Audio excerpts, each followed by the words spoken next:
सर्व नागरिकांचे मी आभार व्यक्त केलेले आहेत. कारण या नवी मुंबई महापालिकेच्या निवडणुकांच्या वेळेला जी अतिशय वाईट रणनीती वापरली गेली. असे मोठे मोठे लोक म्हणतात की नाही, महाराष्ट्रामध्ये 29 महानगरपालिकांमध्ये निवडणुका झाल्या, नवी मुंबईमध्ये युद्ध झालं. युद्ध हे शस्त्रांचं नाही, परंतु जी अनैतिकतेचा जो उच्चांक गाठायचा होता तो अनैतिकतेचा उच्चांक गाठला गेला. आणि अशा परिस्थितीत खरं म्हणजे मला नवी मुंबईमध्ये 90 नगरसेवक आपले निवडून येतील अपेक्षा असताना 65 वर आपण थांबलो. म्हणजे 25 नगरसेवक आपले कमी निवडून आले.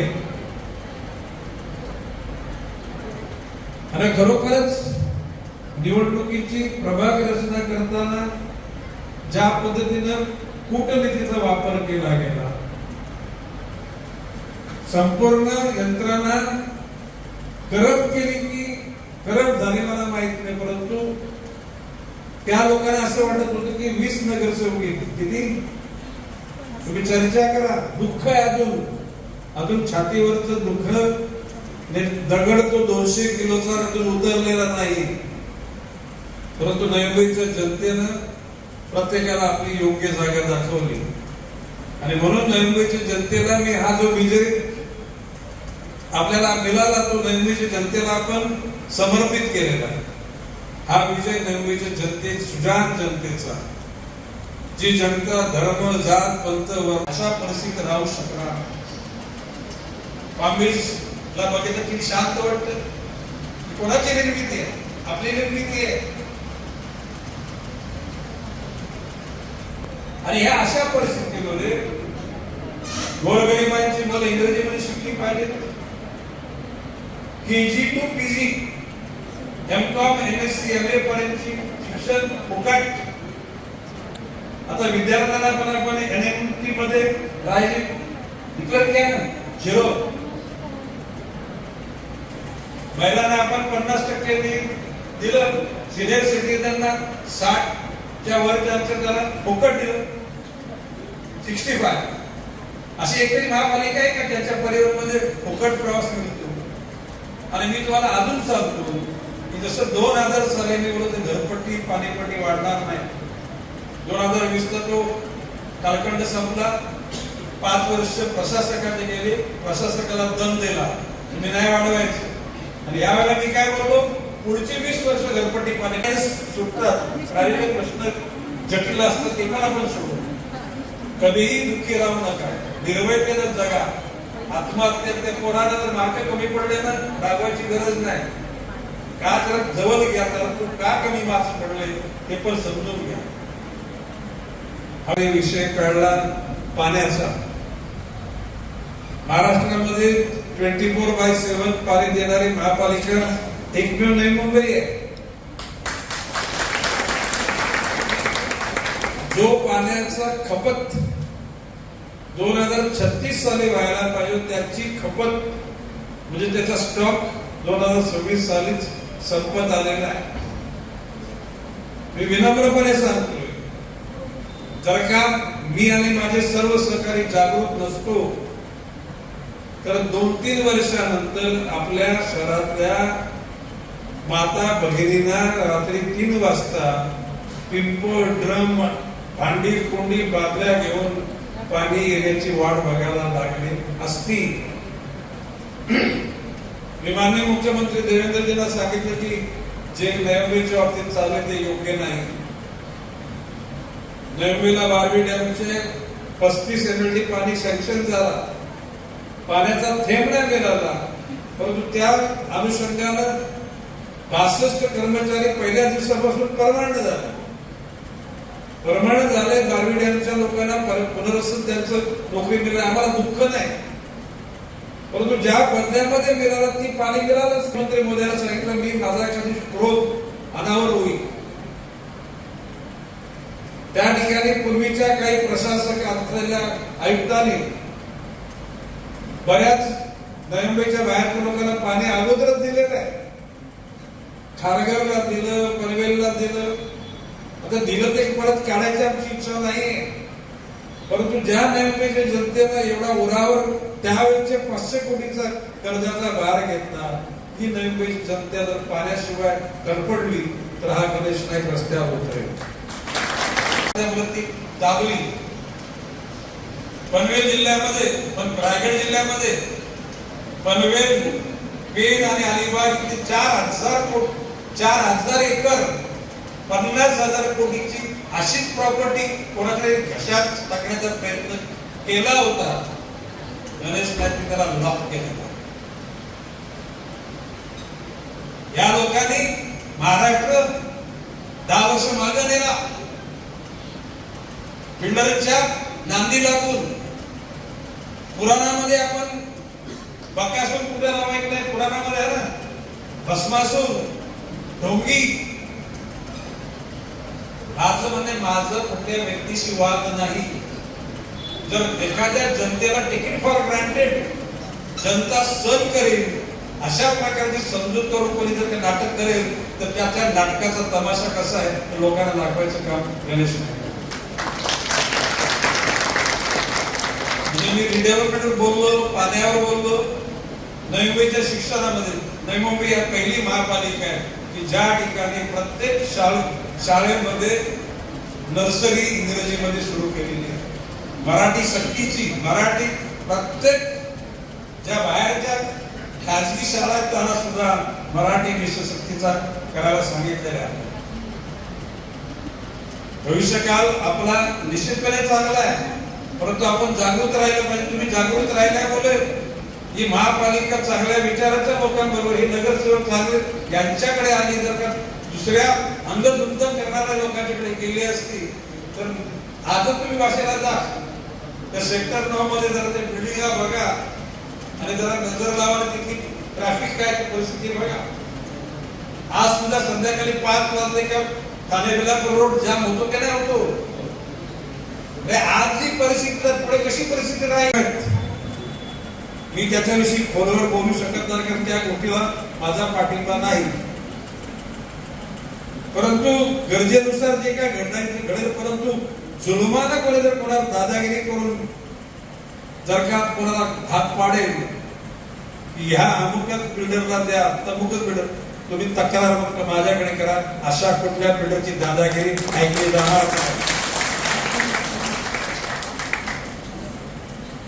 आता रिडेव्हलपमेंटला माझा विरोध नाही, क्लस्टरला पण माझा विरोध नाही. क्लस्टर कुठे? ज्या ठिकाणी दाटीवाटीची वस्ती आहे, झोपडपट्टी भागामध्ये. आता आमची गावं सुद्धा क्लस्टरच्या सादृश्य दाटीवाटीत झालेली आहे.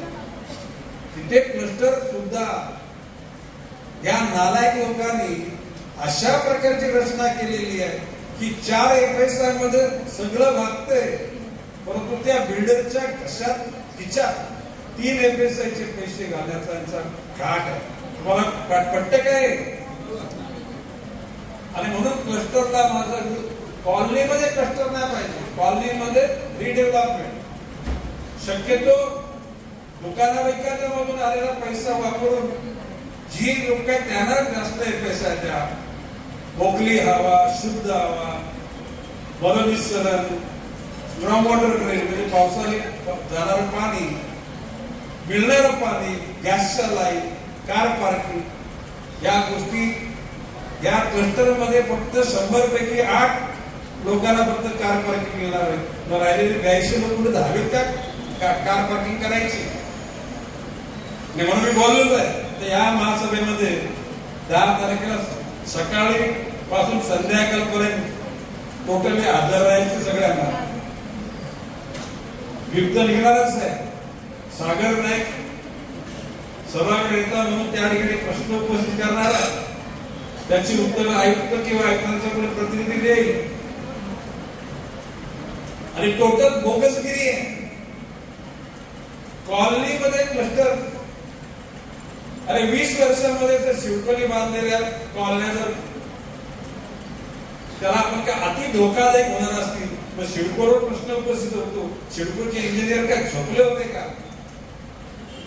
एकतर नियम काय धोकादायक किंवा 30 वर्षाची इमारत, 20 वर्षाची इमारत कॉलनीमधली आणि तिथं क्लस्टर म्हणजे मिसल पाव त्यांनी सुरू करत करते. त्यांना माहित नाही काही ते गणेश नाही, घशातून काढेल. काढून तुम्ही घशातून काढा. तुम्हाला काल परवा तुम्ही लोकसभेला वाचलं होतं ना, ठाण्यामध्ये 1098 एकर जागा मनपण साहेब. मी कोणाचा अवमान, कोणाला वाईट त्याच्या जीवनामध्ये दिवस अशी इच्छा व्यक्त करणार नाही, परंतु कोणी जर आम्हाला बुद्धू समजून जर टपली मारणार असेल त्याचा हात धरून त्याची लायकी त्याला दाखवत ताकद आमच्यामध्ये आहे. मी तुम्हाला विश्वासाने सांगतो की म्हणजे भाऊ काय, सुनील काय, आपले शिल्पा काय आणि शैला काय, ही सगळी गुणी लोक आहेत आणि कार्यकर्त्याने जीवाचं रान केलं. ऐकला का? तुमच्या करता कार्यकर्त्याने जीवाचं रान केलं. त्या कार्यकर्त्यांची सुद्धा जाण ठेवा. आता मी नेहमी सांगतो की पूर्वीचे भाजपवाले तर जनसंघवाले, त्यांना काय जास्त लोकांनी रोजला तरी कोण आहे, त्यांना बोलवा, त्याचा मान सन्मान करा. करताना तुम्ही शेवटी कधी काही लोकांना शब्दातून एक सन्मान तुम्ही दिला तर तो पुरेसा असतो. मी विश्वासाने सांगतो भविष्य काळामध्ये पुढच्या वेळेला आता प्रभाग वाढतील काय होईल मला माहित नाही, पण पुढच्या वेळेला 90% नगरसेवक आपल्याच्यासोबत 90%. या मधल्या कालखंडामध्ये दुर्गती लोकांचे दुर्गुण लोकांच्या समोर येऊन लोक त्यांना धुतकारतात. या कालाच्या उतरामध्ये केलेली पाप उजेड होते, अंधारात पाप घडतं. ज्याला सूर्यप्रकाश येतो त्याला ती पाप लोकांच्या नजरेत येतात आणि अशी ती पाप नजरेत येणार आहे. माझं म्हणणं आहे की प्रत्येक परमेश्वराने त्यांना उदंड आयुष्य द्यावं, परंतु केलेल्या पापाचा पश्चाताप झाला तरच. ज्या लोकांनी केलेली पाप पश्चाताप होणार नसेल तर अशा लोकांना त्याने केलेल्या पापाची फळं भोगलीच पाहिजे का नको? लक्षात घेता माननीय मुख्यमंत्री महोदयांनी लगेच 4 दिवसांमध्ये मंत्रालयात बैठक बोलवली आणि रायगड जिल्ह्यामध्ये कर्जत जे 2 धरणं होतं त्या 2 धरणांचं क्षमता 2000 MLD आहे. त्याच्यातली 500 MLD पाणी नवी मुंबई करता बुक करून टाकण्यात आलं.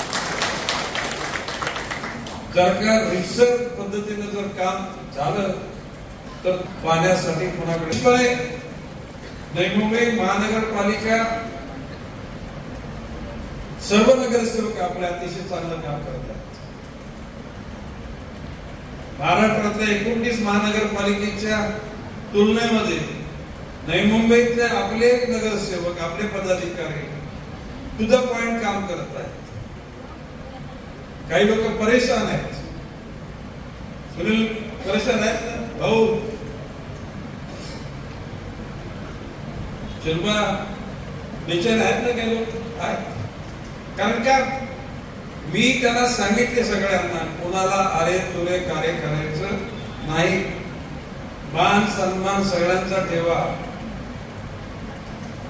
आपल्याला रस्त्यावर जाताना लोकांच्या समोर जायचं आहे आणि आपल्याला उर्मट घमंडी अविचारी अशा प्रकारची विशेषण लावता कामा नयेत.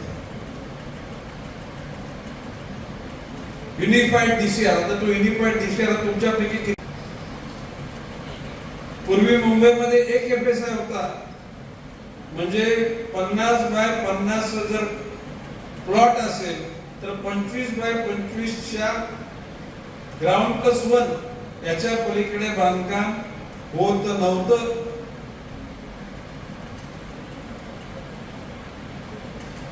रिडेव्हलपमेंट आमचा विरोध नाही. कॉलनीतल्या लोकांच्या करता जो गरजेएवढा पैसा आहे तेवढा वापरा.